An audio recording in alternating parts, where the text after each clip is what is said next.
Hello, everyone, and if you are an American, happy Independence Day to you. If you are celebrating, it is July the 4th, and it's good to have you all with me.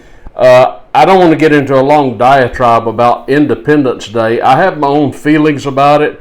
I'm not necessarily celebrating today. I wrote a lengthy essay about it. I may still do a video where I just read it. I'm reticent to do that because if I read something, it's kind of boring probably, but it's really good content. I may do a separate video on that. I don't know. We'll see. But hang on just a minute. I had a cat squalling right outside my door. You want to say hello to everybody? She hates for me to hold her. All right, all right. Excuse me for living. I'm good for one thing, and that's feeding her snacks. Otherwise, she don't want me to touch her. Marina can do anything she wants with her, but that is her human, and I am not him, even though I'm the one. Yeah, I hear you. Even though I'm the one who saved her life. No, let me tell you what happened on July 4th, 1776. Little factoid here that is maybe inconvenient for a lot of people. I don't know. But let me tell you what happened on July 4th, 1776. I'll tell you what happened. On July 4th, 1776, taxes increased for the colonists, and they have been going up ever since. Unabated. That's what happened on July 4th, 1776. Conrad Black has written in a fantastic book, a book about economics from the colonial times, and he simply wrote that there was arguably no freer place on earth in 1776 than British North America. Our taxes were very low, I mean minuscule, particularly when compared to what they are now. But here we are. I don't mean to be a party pooper. I'm glad to be here, glad to be an American. I just want you to know that if we were rebelling against taxation without representation or whatever, taxes have been going up ever since, folks, and it has not changed. It's only gotten worse. So take that for whatever you will. That's where we're at. Okay, I really want to get to Ukraine here in a moment, but before I do, I want to get down to Thomas Massie.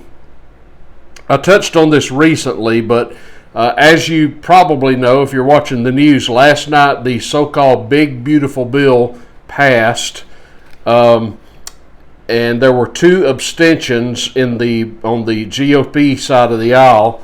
That was Representative Massie of Kentucky of the 4th District, and another congressman. I should have written this down. His name escapes me. But there were two abstentions last night. But it wasn't enough. The bill did pass. Now, as you know, Donald Trump has been really angry with Thomas Massie for quite some time now, actually. And on social media, he has been calling Massie all sorts of things. He's called him a bum. He's called him a loser. He doesn't like him. He's called him all these names. And now he has sort of officially launched a MAGA PAC, Political Action Committee, specifically for the purpose of unseating Representative Massie in the 26 elections. And he has basically said there's no limit to what we'll spend to get Massie out, which is just on its face patently absurd, folks. The American people have no greater friend when it comes to liberty and low taxation than Thomas Massie, whose opposition to this bill is legitimate because he is concerned about our skyrocketing debt, which this bill not only does not address, it actually makes it worse by any estimate. And that's why he opposed it. I'm not saying there aren't good things in the bill. Maybe there are. And of course, Trump's argument is it's going to unleash such economic growth in America that it will overcome the debt and the deficits that we have currently. I think that's a big risk, a big gamble. I would rather us see more proactive measures intended to deal specifically with debt. Now, how do you reduce the debt, folks? Well, it's very simple. Trump's idea is to grow the economy, thereby mitigating the debt. My idea is to cut spending. I know in my own personal life and in your life, if you've got debt, you've got to bring more income into your house, but you've also got to cut spending and then live within your means. That's true of people, and it's true of nations. You can't go indefinitely in debt. I mean, sooner or later it's going to catch up with you, and it's going to be not good when it does. So this is a legitimate disagreement in philosophy, basically. And Trump responds to Massie by acting like they're in junior high school, by calling him all these silly names. It's immature. It's not presidential. It's not professional. It's just cringeworthy. But here's what happened this week on Twitter, which of course is owned by Elon Musk. Now, as you know, Elon Musk and Donald Trump have had their own little falling out in recent days.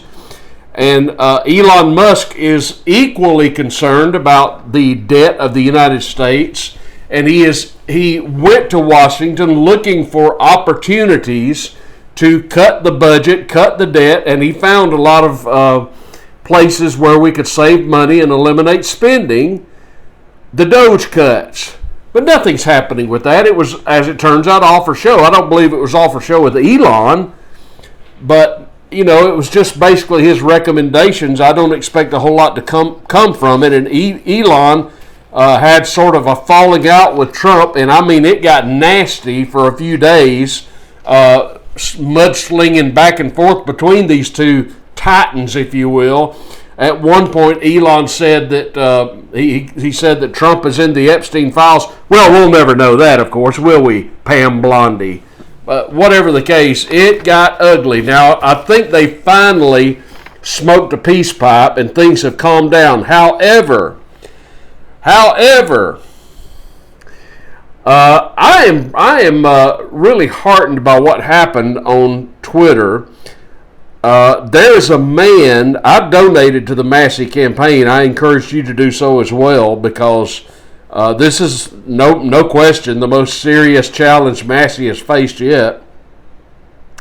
But a man, I don't know this man, but a man by the name of Bryce Lipscomb tweeted this 3 or 4 days ago, and I quote, "I donated again to Representative Massie's campaign. Who's next?" unquote. Elon Musk tweeted back at Mr. Lipscomb, quote, "Me," unquote. And this went on and on and on, with Musk basically saying he's going to help Thomas Massie. Now, Donald Trump and his PAC has currently $1 million, and there'll be more people donating to that, undoubtedly. And that's fine. Trump is a multi-billionaire, but he ain't got Elon's money. Elon, and I got my own issues with Elon Musk, particularly when it comes to government subsidies, where Elon got a lot of his money. But I don't want to talk about that right now. What I do want to talk about is I am proposing that we have a showdown in Kentucky, because Donald Trump is basically acting like a big bully when it comes to Thomas Massie, and it really angers me when he does something like that, because he could do this to Lindsey Graham and that would be okay. He could do this to any Democrat and that would be okay. I'd be cheering him on. But he's eating one of his own. This is a good man. He is a solid conservative. He is a fiscally responsible representative from Kentucky. He is an ally. He is an asset. We need a Congress full of Thomas Massies, if you ask me. And Elon now is saying that he is going to help Thomas Massie. Now, maybe it's just a fantasy on my part. I don't know. But, if Elon Musk got really serious with this, folks, and really started donating to Massie, this could really make things interesting. Because I think there's a lot of people, and I'm one of them, that would really like to send a message to Donald Trump. And I like Donald Trump. I like a lot of what he's done, as you know. But he has crossed a line here that he should not have crossed, and he needs to be sent a message as far as I'm concerned. And I would love nothing more than for him to suffer a humiliating loss at the hands of Thomas Massie so that we could send him a message, which is, Mr. President, we have got to do something about our debt. And the way you do something about our debt, sir, in addition to growing the economy, is we have got to cut spending, and we've got to do it now. This is what Massie is saying, and Elon Musk is saying it as well. And if they join forces, things could get really interesting, folks, in Kentucky. Something else that I wanted to note from Senator Ted Cruz, I wanted to show you what he tweeted on April 28th of 2003. This is what he said. No, I'm sorry, April 28th, 2023, 2 years ago. He said this, quote, "In 22 years, our national debt went from $5 trillion to $32 trillion. What is happening to the next generation is irresponsible," unquote. And this is what he tweeted a few days ago on July the 1st, quote, "It was bumpy, but we got it done. The one big beautiful bill has passed the Senate," unquote. That's quite the change there, Senator Cruz. I don't think you can have it both ways, sir. Now, there's a lot in this bill that is probably good, but it does not, in my estimation, sufficiently address our indebtedness. And it's just back to the drawing board on this, folks, as far as I'm concerned. So all I can do is hope for the best with this thing. And, there's so many components to it. It's filled with pork. It does, as I understand, lower taxes. That's always a good thing. I'm sure there's some good things in the bill. Some things I would appreciate. But there's a lot of pork. A lot of pork as well. I see you.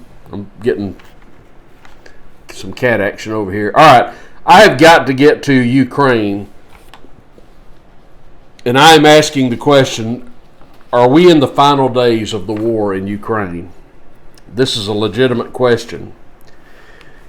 Now, this morning, it was yesterday, Donald Trump had a lengthy phone call with President Putin.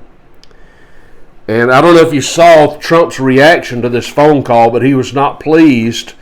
He didn't look angry. If I were to be truthful about it, I would tell you that he looked a little defeated, quite frankly, because he was told by Putin in this phone call that Putin, with regard to the Ukrainian conflict, is not backing down, nor should he. And Trump basically said, I didn't make any progress with Putin. I don't have anything good to say about that phone call. I just didn't make any progress with him. As I have told you for quite some time, with regard to Russia-Ukraine war, Vladimir Putin is the one who holds the cards. And you're not hearing this in the mainstream media, but folks, I'm telling you, everybody knows it. The United States, the State Department knows it. Ukraine certainly knows it. The EU certainly knows it. France knows it. Macron knows it. Germany knows it. Steimer and the UK, they all know it. Putin holds the cards. And this thing cannot go on indefinitely. Now, this morning, I was watching the Duran, and of course, as you know, I'm a big fan of Alex and Alexander. I heartily recommend that you watch the Duran repeatedly, and it was excellent this morning. And Alexander Mercouris was talking about the fact that he's got the sources, folks. He's got the sources I don't have. And he was speaking about the state of the war. And what he said made so much sense, and it is so obvious, it's right here in front of our face. And he is basically saying this war, it's just a matter of time until Ukraine is going to have to come to the table and surrender, basically. Russia is going to win this war, as I have said. Now, why is this the case, that Russia is going to win this war? What has been propping, or who has been propping Ukraine up this entire time? Well, since the coup in 2014, when the United States, the CIA, toppled the legitimately elected government of Ukraine and put our own puppets in there, and now it's Zelensky, as you know. Since that time, we have been funneling billions of dollars into Kiev, as you know.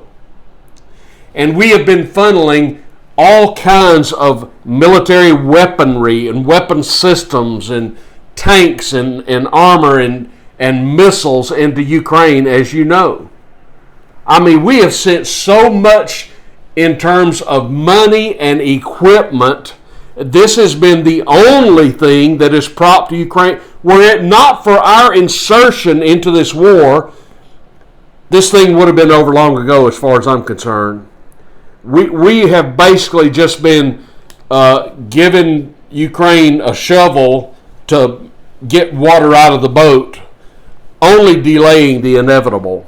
And in the process, of course, a lot of very evil people have enriched themselves at the expense of the Ukrainian people and the Russian people. But Alexander made the very obvious point this morning, which is right in front of all of our eyes, which is simply this, and it ties in with something Trump has done to his great credit yesterday, where he's basically saying we're done, we're not sending any more money to Ukraine. He has suspended delivery of weapon systems to Ukraine. To his credit, bravo, Mr. President. I applaud you, sir. But what's happening, folks? I'll tell you what's happening.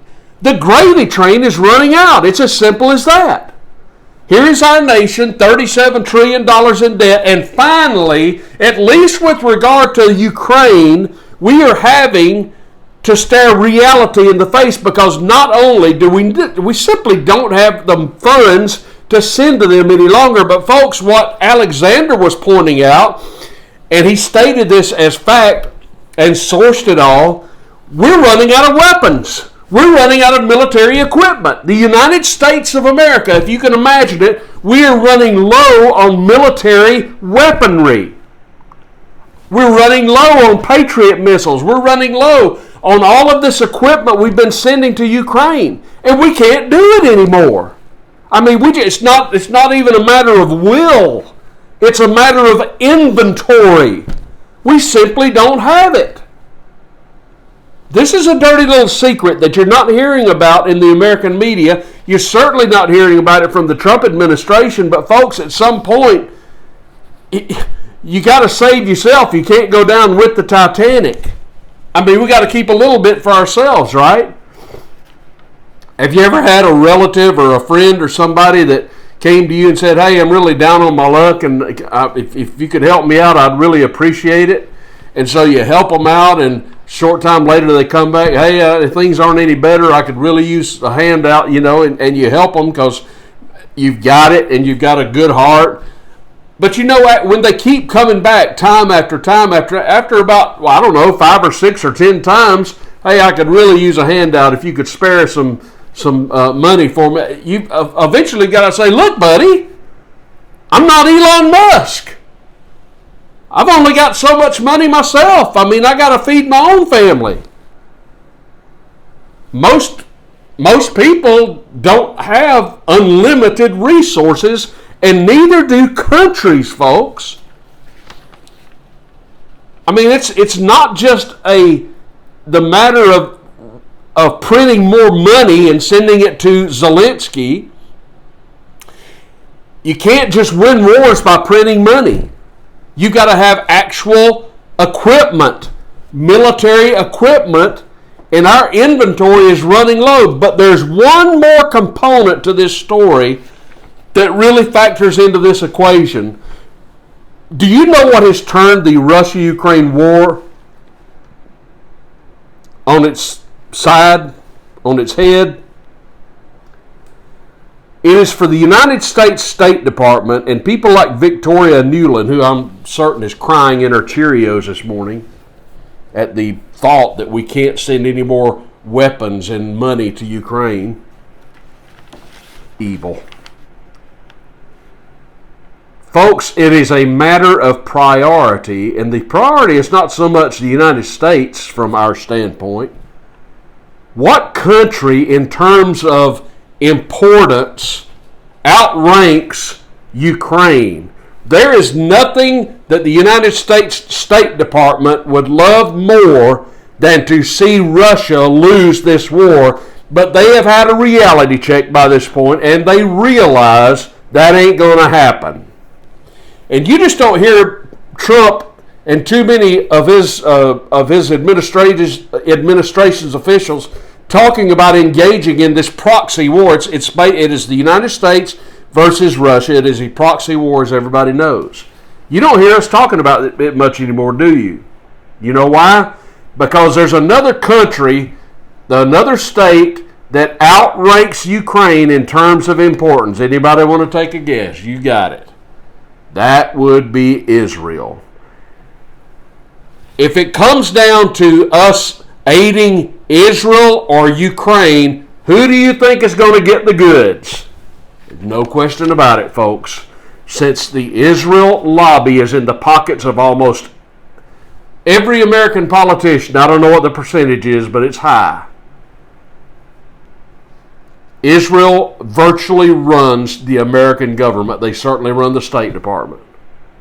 And I'm telling you, if it comes down to us supplying arms and weapons and money to Ukraine or Israel, but we can't do both, it's going to be Israel. Believe it.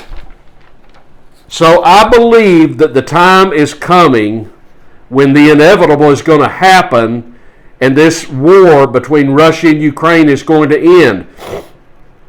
I believe what's going to happen is Ukraine is simply going to cede the territory, in my opinion, that Russia has already claimed. And I believe this thing is going to come to an end. And this is what's best for the Ukrainian people, of course. But the powers that be in Ukraine, starting with the little perverted comedian Zelensky, this little puppet, he's going to be just fine. Because he's got all the money he personally needs. And I predict that Zelensky will go into exile to one of his resorts, one of his mansions that he owns somewhere on the Spanish Riviera or Miami Beach or wherever it is that he's got one of his houses. And he'll be recognized by NATO and the UN as the legitimate leader of Ukraine. And he'll live off the fat of the land for the rest of his life, undoubtedly, as being some sort of a martyr. Of course, it'll all be bullshit, but that's what I predict is going to happen.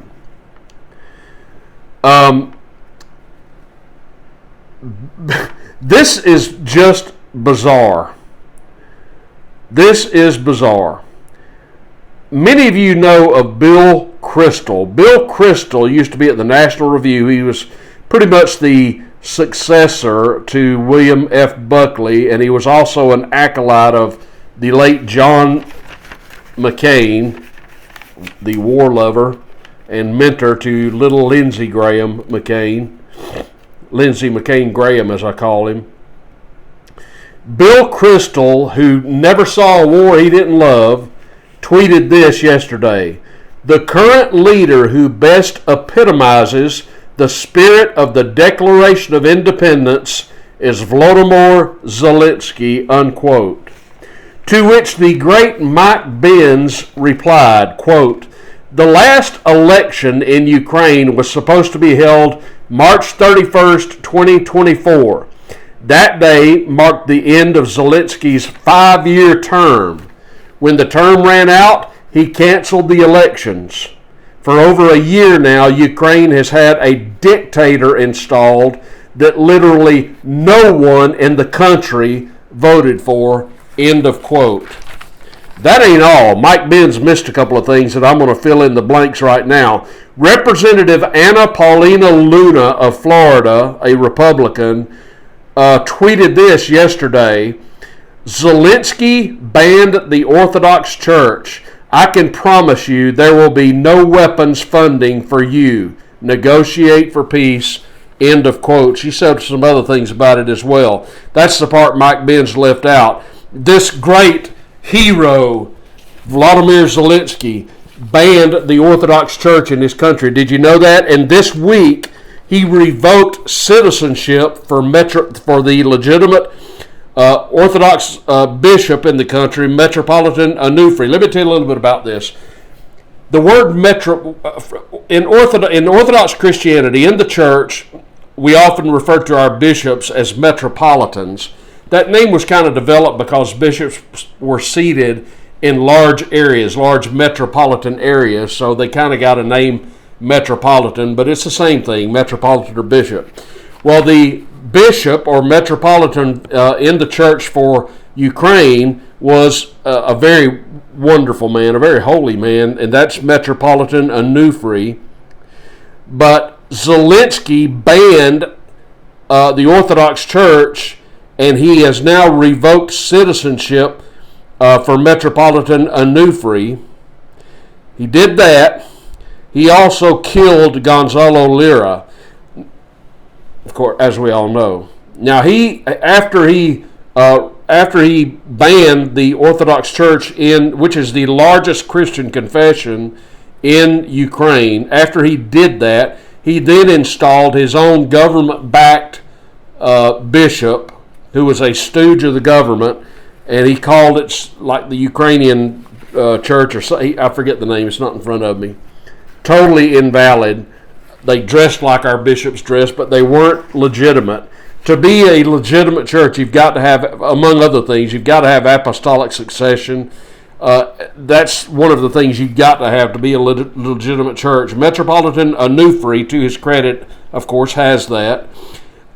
This puppet that was installed does not have that. And, of course, Zelensky did all of these things. He's nothing but a dictator, folks. But he's going to wind up okay, I predict. And I can't say when, but I think that the Russia-Ukraine war is going to end sooner rather than later. Whenever that may be, I don't know. But I think the end is in sight, because we just can't afford to send them any more time, any more money, any more equipment, because we don't have, folks, we got to have something to defend ourselves with, for heaven's sakes. Do you not think China is watching all this and is not aware of what is going on, as well as is Russia? Russia apparently has no problems with inventory, military inventory. They just keep coming, and we just can't stop them. Especially if we ain't got enough equipment to stop them, especially if now we're preoccupied with doing the dirty work for Israel and doing something with Iran. You just can't do it. You can't do it all. I'm content with us just defending our own coast and borders and airspace and letting it go at that. That's enough. That's all we need to be doing. And let Israel and Iran work out their problems. Let Russia and Ukraine work out their problems. Let China and Taiwan work out their problems. India and Pakistan, and on and on and on and on and on it goes. And us just tend to our own affairs for once, as our first president told us to do. So that's what's happening, in my opinion, in Russia and Ukraine, and that is good news.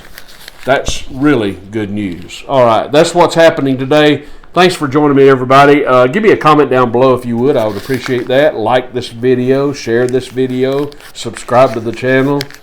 Hey, go eat a hot dog or a hamburger.